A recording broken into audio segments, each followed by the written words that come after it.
Good afternoon, everybody. It's going to be a very short show.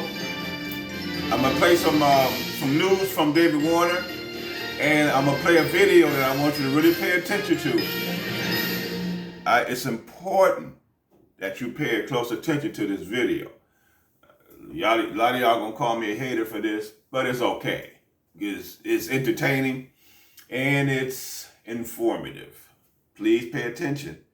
And afterwards, when you're done, like this video, share the video. Have your friends subscribe to the show, like the video, share this video. You're going to want to because this is good. All right.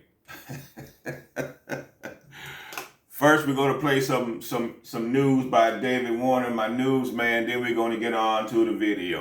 This is Saxman News. Well, the body of the late Justice Ruth Bader Ginsburg lays in state today at the U.S. Capitol. She becomes the first woman and Jewish person in history to do so. Earlier this week, her body lay in repose on the top of the front steps of the Supreme Court building for the public to pay their respects, among them Donald Trump and First Lady Melania. Ginsburg died last Friday at the age of 87 due to complications of metastatic pancreatic cancer. She served the court for more than 27 years. And also a federal judge today in New York stopped the 2020 census from finishing at this month's end and suspended a year-end deadline for delivering the numbers needed to decide how many seats each state gets in Congress. The temporary injunction was granted by a U.S. federal judge stating that civil rights groups and local governments can sue the U.S. Census Bureau and Department of Commerce if the numbers can't be properly allocated by the end of September. This has been Saxman News. I'm David Warner.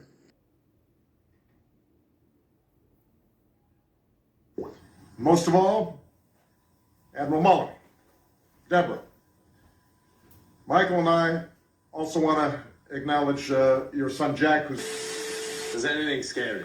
You know, well, when Michelle's mad. You know, my kids asked me, they said, you got to ask the president, does anything scare him?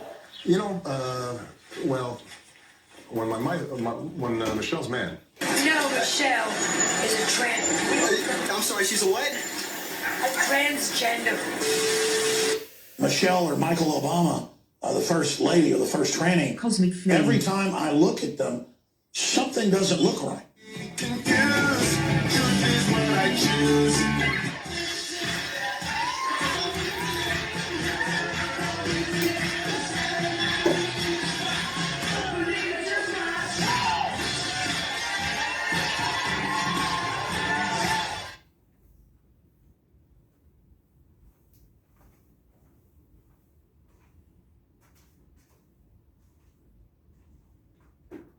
He's not just a great vice president, he is a great friend.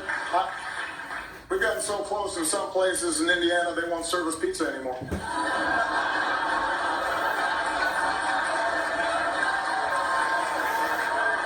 but they won't serve us pizza anymore.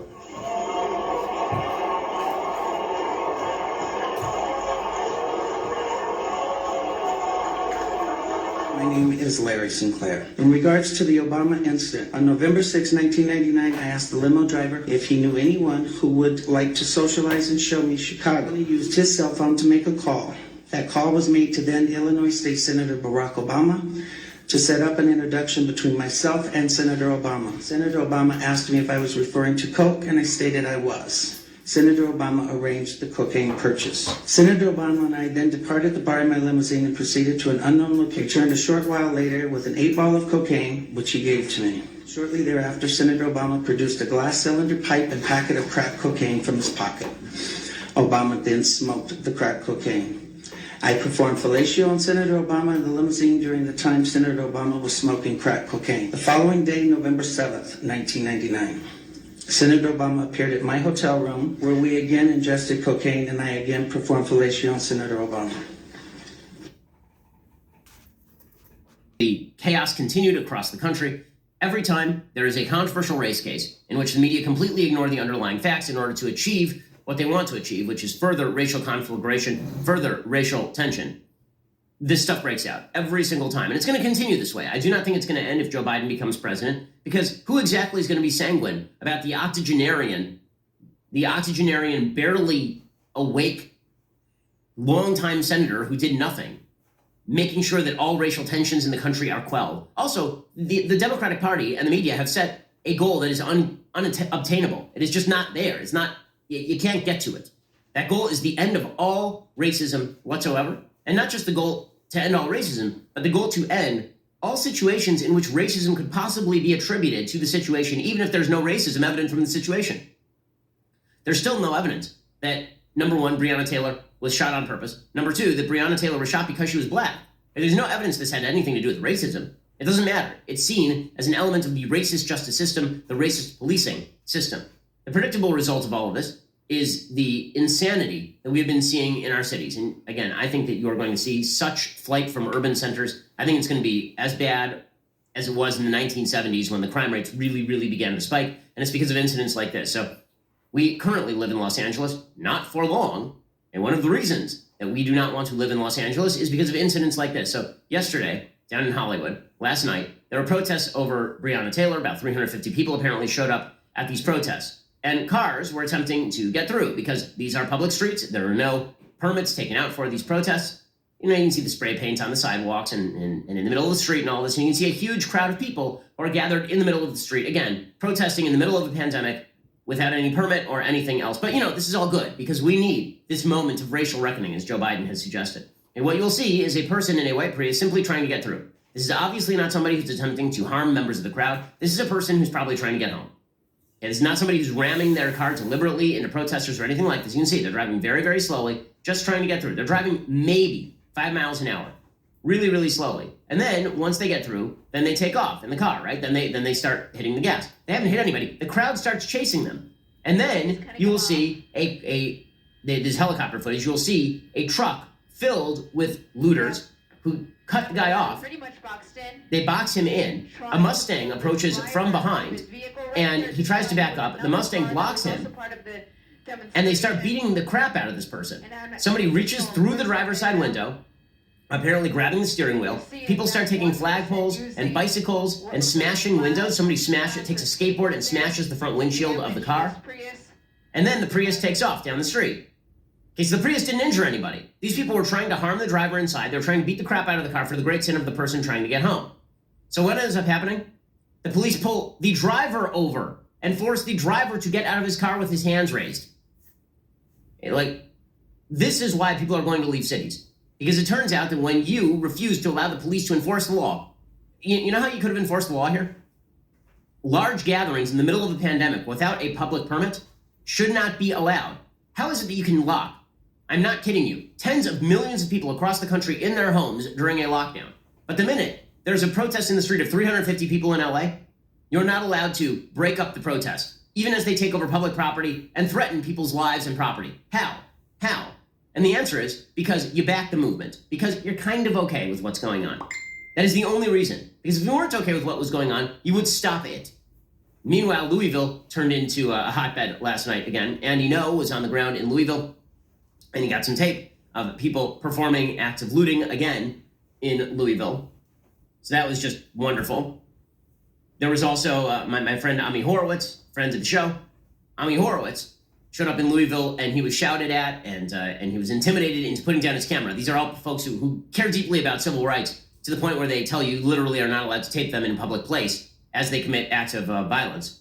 The good news is that our Democratic leadership is really talking these things down. I mean, they're really trying to calm the waters here. So Kamala Harris, the vice presidential candidate who's gone about as missing as it is possible for a VP candidate to go, she, along with Biden, are just hiding in the bunker. So Biden, I believe, called another lid today, which means that he has now been absent from the campaign trail like 10 of the last 13 days. And the media are like, oh, he's probably prepping for debate. It doesn't take 13 days to prep for debate. And he's not prepping for debate. He's just hiding in the basement, hoping that Donald Trump's innate unpopularity with the American people lets Joe Biden sort of coast into office without having to get off his gurney. In any case, Kamala Harris tweeted out, Black Americans don't need to be reminded that inequity runs deep in our country. It's a painful reality every day. We will only begin to fully heal when our nation addresses the systemic racism in our laws, policies, and institutions. Joe Biden and I have a plan to do just that. No, you don't. No, you don't. And she tweeted out, keep speaking Breonna Taylor's name. Okay, again, Breonna Taylor was the victim of a tragedy. Breonna Taylor was not the victim of a crime. End of story. when you say keep saying Breonna Taylor's name, what exactly about saying Breonna Taylor's name is going to be effective in effectuating change that will be useful? It's one thing if you're talking about revising some of the laws regarding no-knock warrants, although in this particular case, if they'd actually effectuated the no-knock warrant, Breonna Taylor might well be alive. The problem was that they knocked, and then they announced themselves, and then that allowed her boyfriend, Walker, to get up out of bed, grab a gun, and then shoot at the door, which is what caused the entire crossfire situation to happen. But beyond that, if you're talking about the horrors of the Breonna Taylor situation, the suggestion tacitly and implicitly there is that the police were in the wrong and that the police should have been prosecuted in the killing of Breonna Taylor, which again, there is no legal evidence to back this idea. It does not mesh with reality. It simply does not. It has not for months. Everybody who has studied this case and is honest about it knows that. There are certain cases where charges are warranted. Ahmaud Arbery. There are cases where certain charges are not warranted. Breonna Taylor is one of those cases. Okay, but when she says that we have a plan to end systemic racism, no, you don't. The entire use of the term systemic racism means that there is no plan. There is no way to end systemic racism except to tear down systems. That's why the term systemic racism includes the word systemic. If your plan to end systemic racism does not include tearing down systems, it in fact is about you being elected in order to run those systems, then you're not ending systemic racism, you are perpetuating systemic racism. And herein lies the problem, as I've been pointing out for a long time here. The chief proponents of so-called institutional or systemic racism suggest that the way you can tell systemic or institutional racism exists is by disparate impact, is by looking at the outcome of a particular law, and if it does not affect all communities equally, statistically speaking, it is a racist law and must be ended. Right. Or it's a racist system and must be torn down. Right. Well, once you say systemic racism, and then you say, I have a plan to end it, unless you are tearing down the system, you do not have a plan to end it. You want to be part of the system. Right. You are part of the problem. You're upholding the system. You're serving the system. This is why it is not a leap from Black Lives Matter movement systemic racism arguments to defund the police. Because reforming the police is not in the cards. You're still reforming a system that is fundamentally based on slave catching, according to people like Ta-Nehisi Coates. So it does not matter whether you want to correct small ills. Small ills aren't the problem. The entire system is to blame. When Kamala Harris says systemic racism, what she means is, I'm speaking your language, but I'm not going to actually do what I say I'm going to do. I'm just going to hold out there the prospect that you're going to be able to tear down the system if you elect people like me. It's truly radical and it's truly ugly. Then, of course, you have Kamala Harris saying violence isn't the answer. And she tweeted that out last night as well. She said that violence isn't, this is what she tweeted. She said, Joe Biden and I are keeping the police officers who were shot in Louisville in our hearts, wishing them a swift and speedy recovery. Violence is not the answer. We must find a way to express our grief, anger, and demands in ways that reflect the world we wish to see. Okay, two thoughts that are not really easily held at the same time. Thought number one, the entire system is racist. Thought number two, attempts to destroy the system through use of violence are bad. Okay, especially when your alternative is what? You're going to vote for these longtime politicians, including this former prosecutor, Kamala Harris? You can't have it both ways. If the system is worthy of being torn down, it's worthy of being torn down. And that means the people who serve the system are the bad guys. You can't say all cops are good people, or most cops are good people, but really they are brown-shirted servants of a systemically racist system. And that argument does not wash. And I think people inherently know that argument doesn't wash, which is why you are seeing all of this violence in the streets. Now wait, before you go, you have to know we are moving YouTube channels. Videos like this one will only be available on my personal YouTube channel, Ben Shapiro, starting September 28th. Click on link in the description. Just sub in the new city, whatever the new city is every day. I can keep the exact same structure of my show, which is Democrats are burning another city. And today's city is, spin the wheel, Louisville. Louisville, yes, they're burning down that city. This time, not because a cop used force, justly or unjustly. Most of the time, the vast majority of the time, it turns out cops are justly using force, but that doesn't matter. They always riot over it anyway. This is not because a cop used force. This is not because a cop got off the hook for using force, justly or unjustly. Right now, the radical left is burning down Louisville and shooting people and killing people, trying to kill people, because a cop was only charged with a Class D felony for using force rather than a more serious felony. The cop didn't even get off the hook for using force, which may well have been justified. But what do they want to do? I guess they want him to be hanged, drawn, and quartered. This comes back to the Breonna Taylor case, which has been probably, in a way, even more than George Floyd, the central issue of the past 6 months of BLM riots. It's the one where they say her name. Breonna Taylor. Now, of course, everyone's saying her name, so I don't know why they have to say her name. But the case of Breonna Taylor is Breonna Taylor was dating and very, very possibly working with this drug trafficker.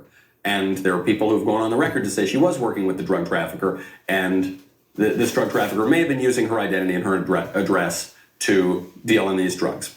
She's with the drug trafficker in the apartment. The cops get a no-knock warrant to search the place.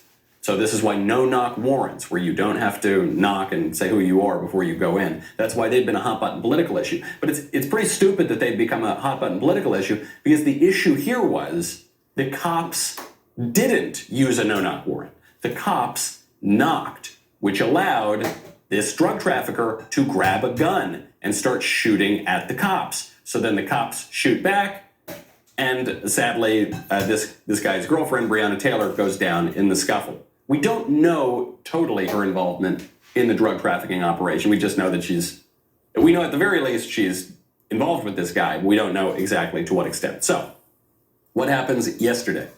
Yes, it was yesterday that this grand jury report came out. So hard the days all blend together because the riots happen so quickly now. Actually, the riots were about to preempt the grand jury decision.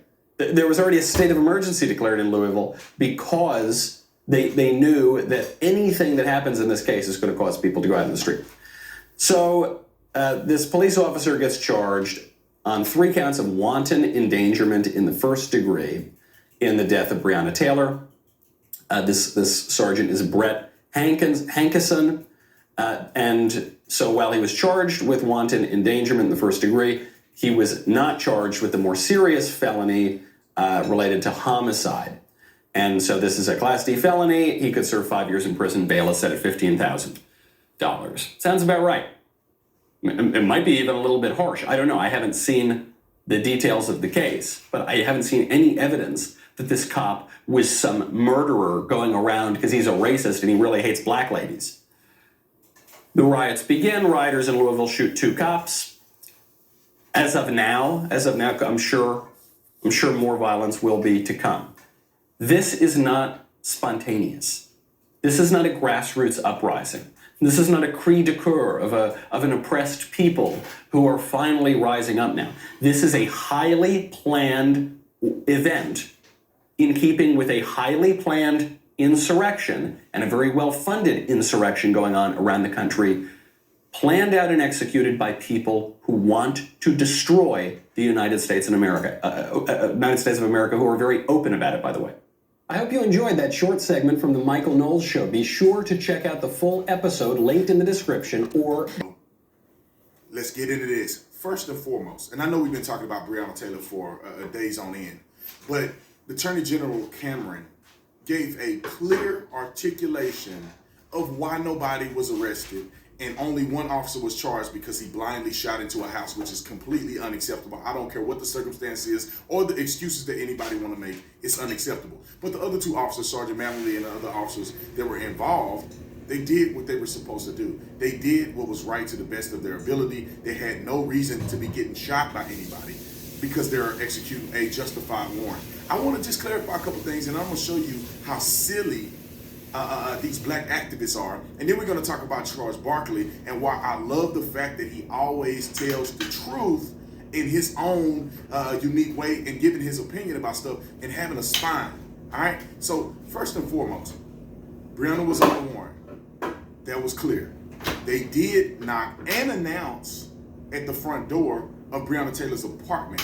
And let me just clarify this, because some people, even if you don't want to believe that the eyewitness, or at least the person who's an independent witness, heard them knocking and announce, they got confronted by somebody before they went to the front door that saw them getting ready to knock and announce at Breonna Taylor's house. But the way policing work in America, I was on the SWAT team. I did no-knock warrants, plenty of them. And you're not going to knock and not announce. If you're not going to announce, you just force entry and do a no-knock entry. Common sense. If you're not, you're going to announce. Period. That's police protocol. And no police officer is dumb enough to knock and not announce to accomplish what? Anyway, they did knock. Her boyfriend, Kenneth Walker, shot first. People need to understand Kenneth Walker and Jamarcus Glover are 2 different people. right? Kenneth Walker is the one that shot the police when they made entry into Breonna Taylor's apartment. Jamarcus Glover is her ex-boyfriend, who she was running drugs for and heavily involved with for many years, since 2016. I'll show you the facts here in a minute on TatumReport.com. Those are facts that people are not trying to hear. And I don't know why activists are going down that path. But I want you to listen to Mr. Crump, who, if you notice, he's in every single black person's press conference that's going to make money. He's not at what's the young boy's name? Tashawn Lee's. He's not at his press conference. He's not at Sequoia Turner's press conference. This joker ain't at none of these black people that have lost their lives due to gang violence in the inner city. The kids. I'm talking about little kids. It's just not long ago, a 1-year-old got killed in gang violence in a drive-by shooting.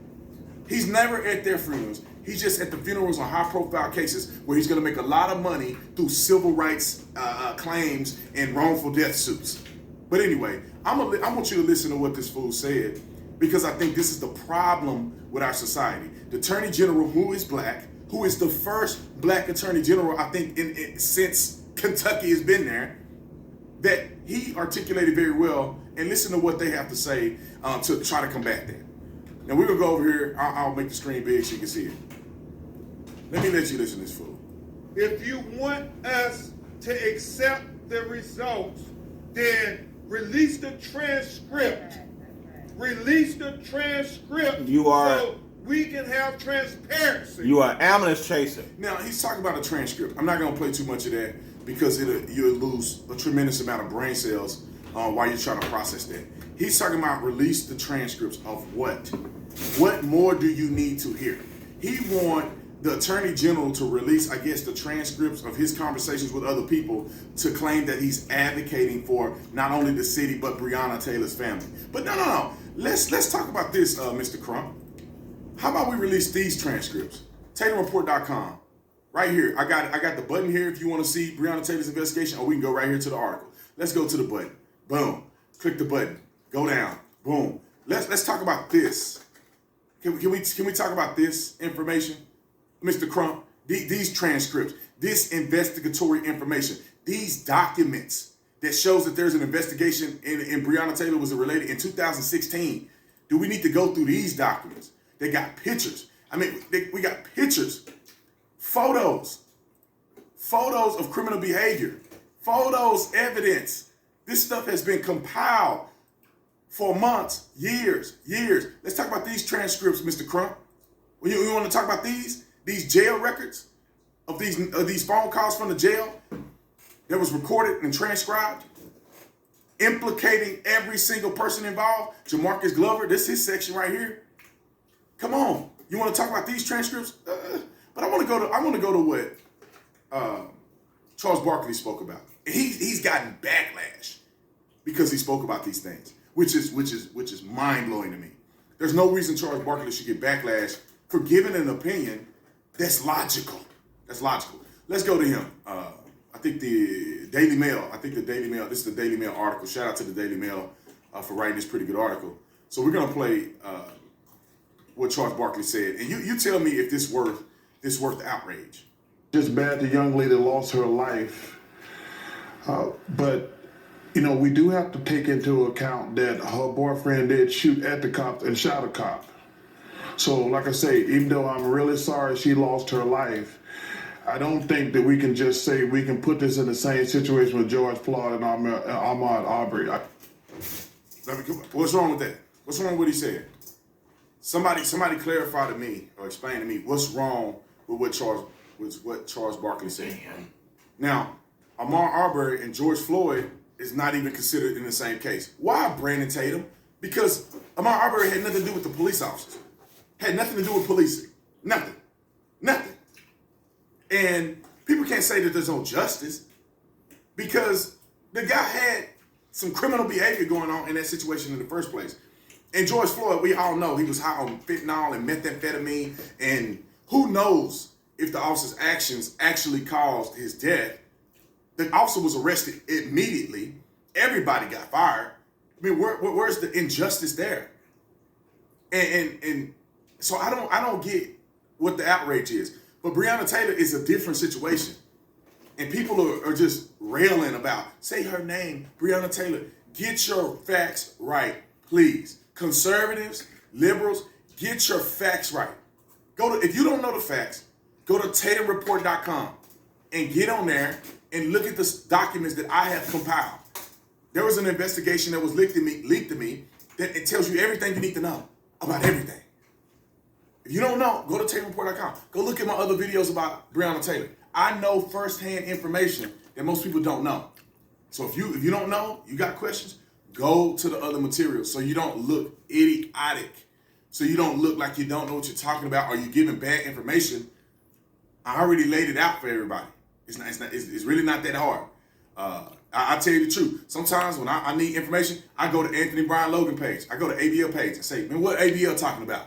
Because he do a lot of research and I look at his stuff and verify some of the things that I've looked up. So go to other people's pages who you know are trustworthy, like myself, because I'm a former police officer and I know what I'm talking about. Go to these pages and get your information and then put it out, or get the information and then build your opinion about what you think about this Breonna Taylor case. The only reason it's making headlines is because she's black and they were white. If Breonna Taylor was a white woman, she would have got shot the same way. I will bet my life on it. And nobody would be talking about it because nobody cares.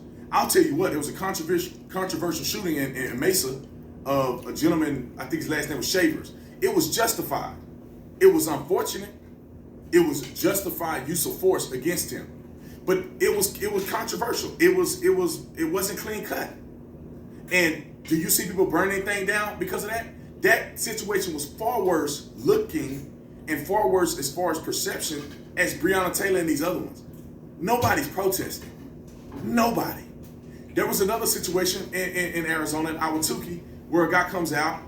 I don't know what he wasn't smart with what he did. Unfortunately, he lost his life because of it. But he came out with a gun because somebody was knocking on his door. It happened to be the police, and they announced. He came out with a gun, and before he could put the gun down and react, he got shot. And everybody's, oh, that was unjustified. White people ain't protesting. They're not burning nothing down. They're not asking say his name. Nobody's doing that. Why are we doing it? Why is black folks doing this? You just look stupid. You gotta stop defending thugs. You gotta stop defending people who are indefensible. Let's focus on these young kids in the inner city that have been shot unjustifiably in gang violence. Let's focus our attention on them. They were innocent. They had nothing to do with nothing. They weren't resisting arrest. They weren't running for the cops. They haven't been arrested 45 times. They have no criminal record. They're not even doing anything wrong. They're just walking down the street and get struck in the head by some fools that look like me. And y'all don't want to talk about it. You don't want to talk about it. You don't have a t-shirt. You don't have a tie. You don't have a saying. You don't have a slogan. You don't have a protest. Y'all don't have nothing. You guys are suckers. You won't even support these people. But you're out here with these criminals crying and spitting on each other with no mask on, talking about COVID-19. You should be ashamed of yourself. You and your mama. Anyway, I could talk about this for 4 more hours. But I want you to watch the rest of my videos. Comment in the comment section. Let me know what you think about all of this stuff. Well, I hope you loved the show. Make sure you tune in. Tell all your friends to tune in. Subscribe to my channel, The Saxman Russaw Show, and Saxman Russaw on Duty. Make sure you hit the like button and enjoy all my videos. This is your boy Saxman. I gotta go watch the Browns game. It's 12 something in the afternoon, Sunday afternoon. I gotta go watch the Browns game. I don't know why. They gonna lose any motherfucking way. But I'm just saying. Gotta go support my boys. Gotta get ready. So I just want everybody to look at that and understand I can't say the things that the other people said. I show the videos. What they're saying is coming from me. So, you can't yell at me, you yell at them. Slick, huh? But the video about Obama, I've always knew. Just letting you know. I've already felt that way. And there's evidence and proof. I had other evidence and proof of Michelle walking down the stairs and her banging. Somehow that's been removed. I can't find that video no more. But yeah, I've always had my doubts. Because he was so passionate to pass these laws for gay people. Meanwhile, black people still suffering today over all type of things that he could have fought and passed for. So think about that for a minute. All right, I just wanted to say that so you can understand why I feel the way I feel about and put those videos up. So, with that, hope you enjoyed the show. Once again, subscribe to your boy Saxman. Subscribe to his channels. Help support me. You want to donate to Cash App, Saxman Russaw, Cash App sign, Saxman Russaw. Help your brother out so I can, get some more equipment and get some better stuff going. So I just wanted to share this with y'all, okay? Like the video. I get a lot of views and very little likes. It's either up or down. If you don't like it, hit it down. Let me know that you're watching the show. All right? I'll holler at y'all later. Let me go watch the Browns game. I love you guys. I have another show ready for you next week. It's your boy Sax. Talk to you later.